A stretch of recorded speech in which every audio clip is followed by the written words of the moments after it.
What's up guys, and welcome to FPL Today. I'm your host JNO, welcome to the channel and welcome to my team, the first part of my team for Game Week 17, where I see how I did in Game Week 16 and start to consider the moves I'll make for Game Week 17 to get my rank as high as possible and give you my thoughts into the up and coming game weeks. And we start off this episode, as always, with looking at how my team did in Game Week 16. And we managed to get 71 points, which was above the average of 55, which is considerably decent. Saw my rise in rank from over 40k, almost nearly 50k, to 27,846, which is a big improvement. We're now on 1,000 points, which is a good point to hit 1,000 points, because we want to be at least hitting around 2,500 points by the end of the season.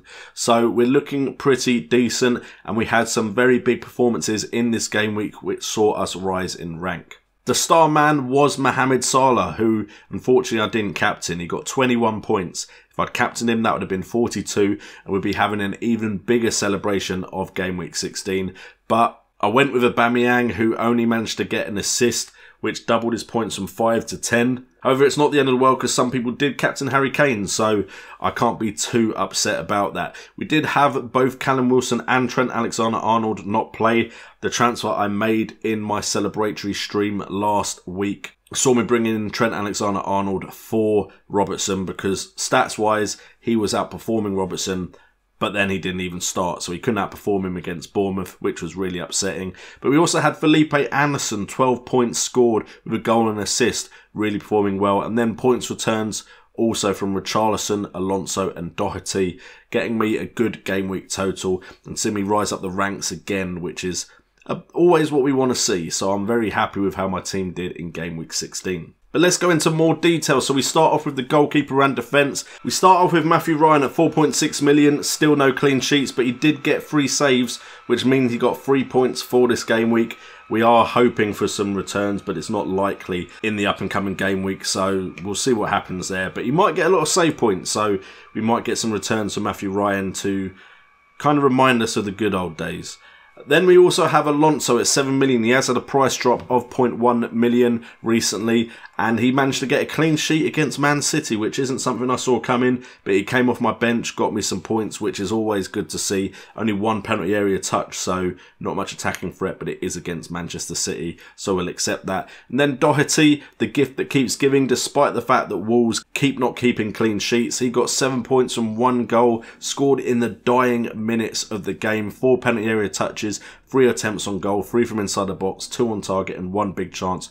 Doherty seems like a season keeper to me, and I'm thinking him and Digne could be the perfect 2 players to have in my defence. And then Ryan Bennett, 4.2 million, no clean sheet, penalty area touches 2, 1 attempt on goal, which was from inside the box but not on target. I'm starting to get tired of having 2 Wolves defenders, because when someone like Wan-Bissaka is in a game where I don't think he's going to keep a clean sheet, I don't really have many options. So I'm looking to upgrade him. Whether that means Alonso is downgraded to someone like a Robertson or a Trippier, we'll have to wait and see. But I'm definitely looking to change my defence. It's just whether that will be sooner or later.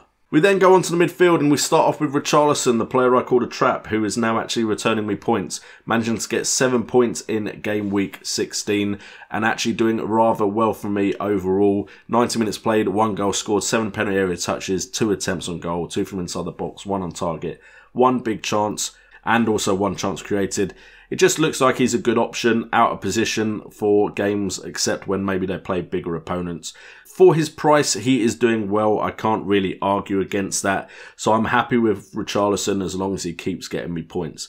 Fraser, he came in because, unfortunately for me, Callum Wilson didn't play. And it looked like without Callum Wilson, they didn't really have much attacking threat for that Liverpool side, who did dominate them in big periods of the game. Only 2 points with no underlying stats to actually talk about at all.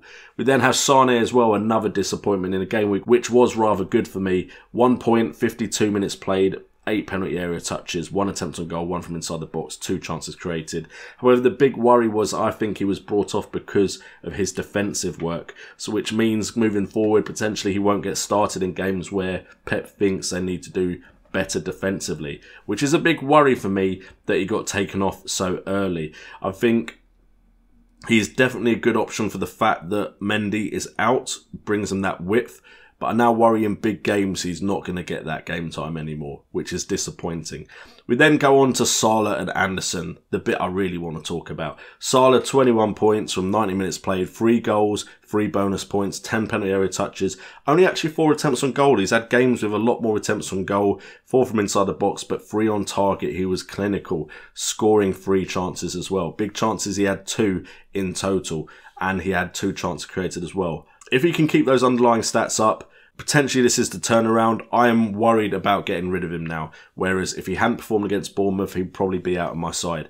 And then we have Felipe Anderson, 7.2 million. While he was missing in previous game weeks, he turned up in this one with 12 points from 83 minutes played, 2 bonus points, 6 penalty area touches, 3 attempts on goal, 1 from inside the box and 2 on target. So I'm very happy with Felipe Anderson's return there, and he looks safe in my side for now. The issue is I want Son, and who do I bring Son in for? That is a conundrum I'm going to have to figure out, because the only easy way to bring him in would have been if I got rid of Salah or if I get rid of Sane, and then I don't have the Man City midfielders that I want. Potentially Anderson could go for Son, but he's just gone and got me 12 points. So that's a big worry, and that's something we will talk about in the second My Team video for this week. And then we have the forwards. Callum Wilson was, of course, meant to be here, but he got benched. And so we had Aubameyang as captain at 11.4 million and Jimenez at 6.1 million as my leading line. Jimenez only played 30 minutes, got 1 point. However, in that 30 minutes, he got 3 penalty area touches, 3 attempts on goal, 2 from inside the box and 1 on target, and smacked the ball against the crossbar with 1 chance. So it's very unfortunate he didn't get a return. Again, would have been even better for me if he had. And then Aubameyang, 11.4 million. He's probably increased in price off of this graphic that I made today, in fact. So who knows what price he is now. But Aubameyang, 5 points, doubled for me to 10, managed to get an assist in 90 minutes, 7 penalty area touches, 4 attempts on goal, 4 from inside the box, 1 chance created, which was a big chance, which Torreira scored. So I am okay with Aubameyang. The only issue I have is I don't have Kane. Do I feel like I need to cover Kane's points? Yes. That means I think I need Son, which is a big worry for me, as I've already mentioned. It may be that I need to take a -4 this game week to get Son in and still be happy with my side. So we will see as we go into game week 17 lineup what kind of things I'm considering doing, and then we'll focus, of course, more on it when we get to the second video of the week. So the game week 17 lineup, we are looking at Matthew Ryan in goal against Chelsea. It is at home. There's hope, but not high hopes. So we'll see what Matthew Ryan can do against Chelsea. We have Doherty against Bournemouth. I'm happy to play Doherty against Bournemouth purely because Doherty could get a goal or assist out of nowhere. Alonso against Brighton Hove Albion. Hopefully it's a 0-0 draw and I'll be very happy. And then we've got Bennett at the moment there, but that's because Wan-Bissaka's against Leicester at home. Not really sure Wan-Bissaka will keep a clean sheet. Trent Alexander-Arnold against Man United. Will he play? Will he keep a clean sheet? To be honest, Bennett probably won't stay there. I probably won't double up on Wolves' defence ever again. So it's just a question of who do I bring in, or am I going to upgrade Bennett as one of my transfers? Moving on to the midfield, we've got Sane against Everton at home. Hopefully he starts, hopefully he plays. He did get taken off early in the game in game week 17. If he doesn't play in the Champions League, I imagine he's starting in this game, which would be a good sign for me. Salah has scored in the Champions League tonight. Big game against Man United. I can't see him not playing. I know it's a lot of game time recently, but they're going to want to beat Man United and keep that top spot that they've just recently got. Richarlison, he's there because he could come up with a goal. And to be honest, bench options wise, if Wilson isn't playing, then Richarlison will be the one playing. Anderson against Fulham away, I'm very hopeful for some points there. Fraser against Wolves away, again, hopeful for some points from him. And then some points from Doherty from an attacking return. And then Jimenez can also go and score against Bournemouth if necessary, because I have no Bournemouth defence. And then Aubameyang most likely to be my captain against the Southampton side that seem to be okay conceding a lot of goals against the big side. So hopefully Aubameyang can repay my faith in him with a big points return in this game week. Wilson on the bench is a big worry injury-wise. I'm assuming he won't be out for too long though, so I'm most likely going to keep him. And that is my lineup for Game Week 17. The issues are, of course, I do want a Spurs player somewhere in that side. And like I said, the easiest way would be Sane or Salah out to get him in. I also want Bennett out.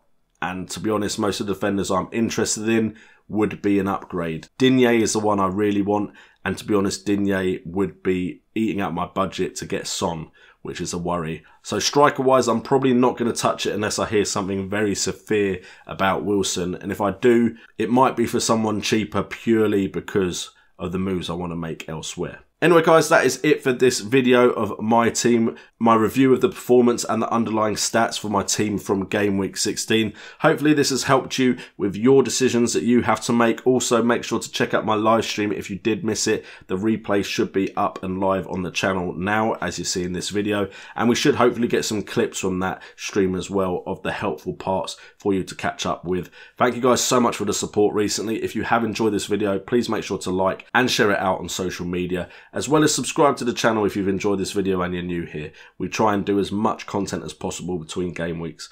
And if you want to support the channel in any way, there's links in the description. And also, if you're doing any Christmas shopping, I have an Amazon link, and you don't even have to buy what the Amazon link goes to, and I get a little something. So if you want to help the channel out in that way, feel free to do so.